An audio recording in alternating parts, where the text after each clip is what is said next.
Okay, and back to some football about the World Cup. And what I would like to talk about or tell you about,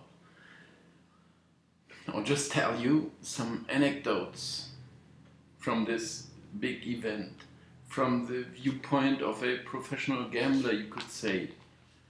And here are some of them. I just remembered one more, so I'm taking that one down. Spain against Paraguay. Well, there are plenty of these little stories, anecdotes that may be, hopefully, be a bit funny or entertaining. And actually, so I started in 1990 for the World Cup, although my program, well, I started at the university. I developed my program mid-1980s, and I improved it and so on. And in 1988, I made the first step, so to say, on the market, on the betting market, for the European Championship in Germany, and I was quite successful. So I went on in 1990 for the World Cup. So I started there, and I knew from the start that there was just one bad thing that could happen during this World Cup, which was Germany to win the trophy. Because all my bets went against that. And in the end, they lifted the crown, and Bremen scored from the spot, and they deserved to win that game, okay, against Argentina, and they were the better side. But I made I made the calculation for that competition, and I was still winning like 2,000 German marks, which was not bad at that time. And so, but imagine, or I did not dare to imagine if Germany would have gone out at some point, which was possible. And there are, of course, some stories about that as well. First of all, about the 1990 World Cup. Of course, the first one you remember, and it was the most exciting one in some sense, because there were so many new things happening, which then had been repeated in the next World Cup. So, but you remember the first experience with that most vividly. And actually, it was also a time when they changed the rules when the betting started, more or less, here also in Germany, which had been rather forbidden, but then the market opened up, so we could bet in England, we could bet in Austria, and so on. And also there was some advertising. There was in the newspapers and so on, so you could start to bet, to gamble like that. And that was about that point. May have started in 1988 already, but it was growing, and the World Cup was the biggest thing, of course. And of course, I remember this one game pretty well, how Argentina got through, but not through the semis, which one still might remember when it was against Italy. The hosts was in Italy, 1990, and the hosts were, of course, designated to go to the final against Germany, and the big final. But it wasn't to be for Argentina beating them on penalties. I would say it was extra time for sure. But they were pretty lucky, Argentina. But they were even more lucky in the quarterfinals against Brazil. When Brazil they were so good and they were so much better, and it was also quite a big bet, or well, at least I was much more for Brazil at that point. And then I was watching this game, and Brazil was so dominant, and they should have won the game. They hit the crossbar and so on. And they made all the play, and they had all the possession, and well, it was all Brazil. And then we all would remember, or maybe you do as well, that point that Maradona at some point he had this one glorious moment in this game.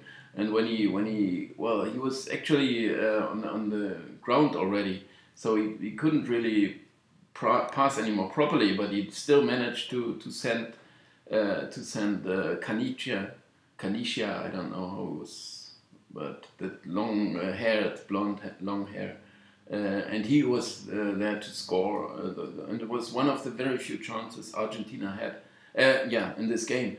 And so they were pretty lucky there, and they were pretty lucky in the semi-finals, which meant in the end that Germany once again was so lucky to get the easiest opponent they could get, because they could have been Brazil, they could have been Italy, they all would have been no pushovers, but Argentina were not that good at that point. So Germany were the better side, but and deservedly won 81st minute the penalty, Bremer.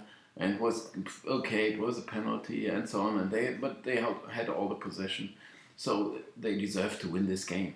But in the semis against England, that was a game to remember. And I actually, when I saw those scenes once again later on, it made me cry really, because I saw Paul Gascoigne when he helped up Bremer after he brought him down. Bremer brought Gascoigne down. And so he could have been angry, but instead he helped him up and he said, okay, let's go on. So they were sportsmen. And really, and in the end, when there was Brian Robson, Bobby Robson was the coach, right? Brian Robson, the player. At least he instantly, after penalties, he went there and he shook hands with Beckenbauer. So he was... this is, he was ready to accept that defeat, and it was a good game, and there was only one side that could win that game, and so they were really behaved like sportsmen, and that impressed me most. But to remember that game when you remember extra time, and there was 1-1, and Hoddle hit the post, so Germany could have lost there as well. And when they say they can't take penalties, that's just, I would say it's just luck. And of course, those legends are building on such events. When I had a friend of mine, he said he wanted to make a bet that Ilgner, who was goalkeeper then, he would not parry a single penalty ever in the whole tournament, because he didn't like Ilgner. I don't know. He wanted to make a bet. He's not gonna stop one penalty during the tournament. Of course, you couldn't find a prize for that, and you couldn't bet on that. But the funny thing was when he stopped that first penalty from, I don't know, Stuart Pearce was in the other guy, that poor fellow. Well, the English would all remember, and I don't. Well, who was the first one to miss the penalty? At least Ilgner was trying to stop them going into one corner. But he was hit in the middle because he couldn't find the corner, or he tried to score in the middle. But Ilgner, somehow he could not escape from the ball, right? He was not fast enough to escape being hit in the middle. So he did stop one penalty. Stuart Pearce was going straight over the bar, right over the bar. So he didn't need to stop that one.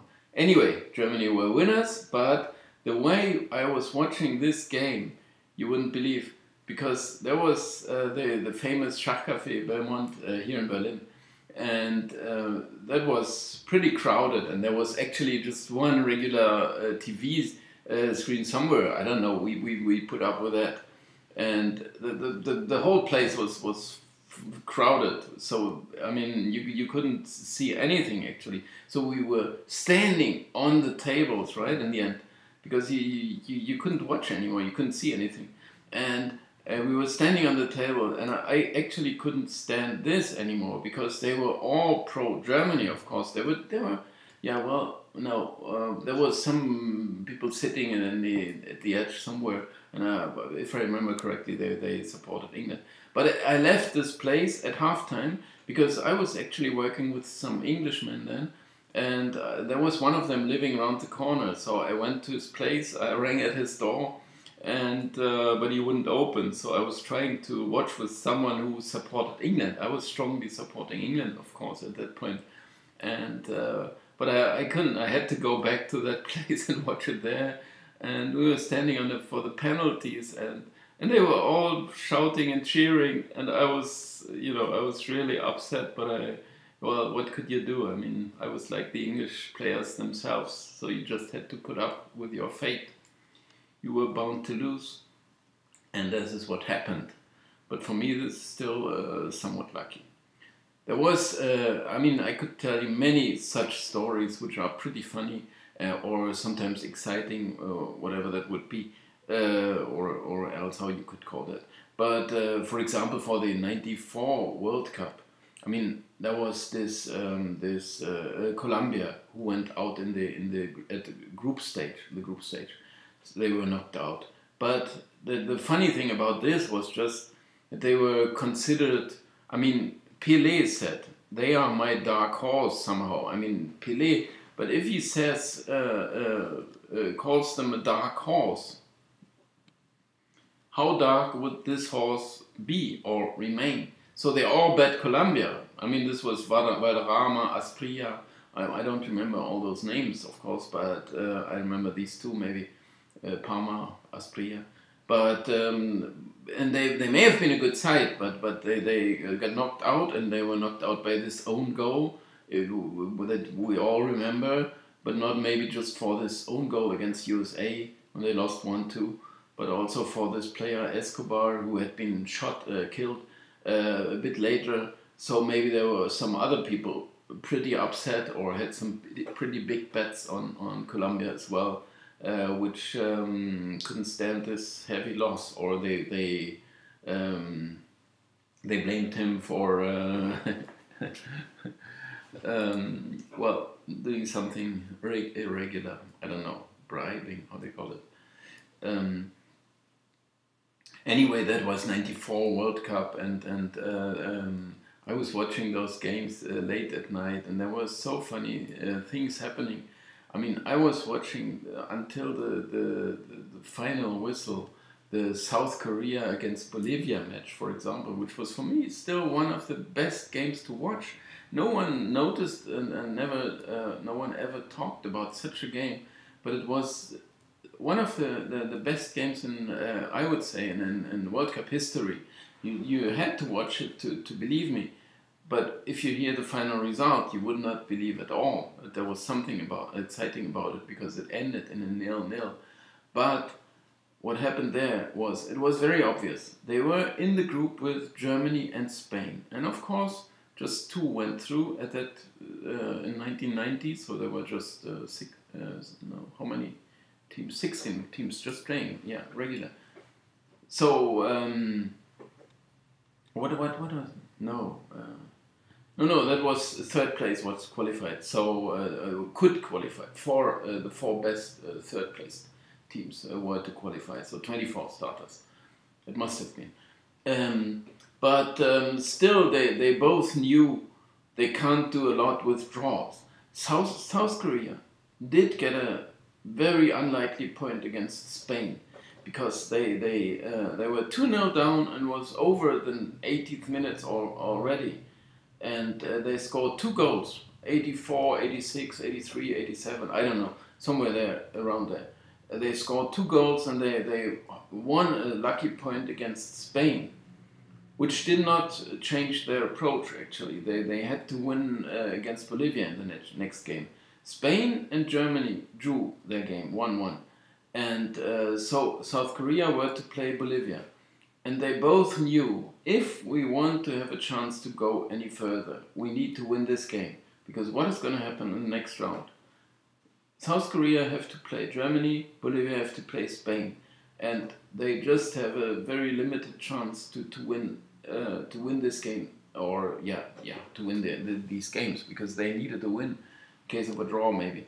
So, they both badly wanted to win. South Korea against Bolivia, and this is how they played. They both wanted to win, and what happened was, I mean, the very funny thing about it, because no one was watching this. I don't know if they did, or tell me your story.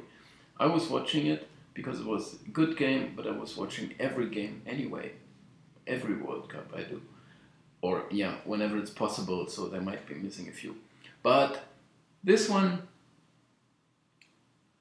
Referee was Tony Mottram, and this guy was barred after this game, so he couldn't. He was his career was over as a referee, and why? Because he let the game go on, and this was like 8 minutes injury time that he played on, and 8 minutes was of course nowhere near what it should have been. But what was happening there? Usually, the referee is stopping at some point. He's stopping the game. There was no cards, signs going up how many minutes or so at that time. But he waited for the ball somewhere being in the middle line and no one really attacking. So for a rest in the game, and then he would simply interrupt, and the players knew as well. So when that happens, okay, now it's about time, so we're gonna stop. I mean, we may have lost, but anyway, the games will be over at some point. So they stopped, but they didn't stop. Whenever one attack was stopped, and on this side of the field, they went to the other side, and the ball went straight for up front. So there was no time at all. So the ball was never in the middle somewhere, and the game was never resting. And no one of these players ever rested. They were actually both sides attacking with 8 players or so, and so he had no chance to ever blow the final whistle.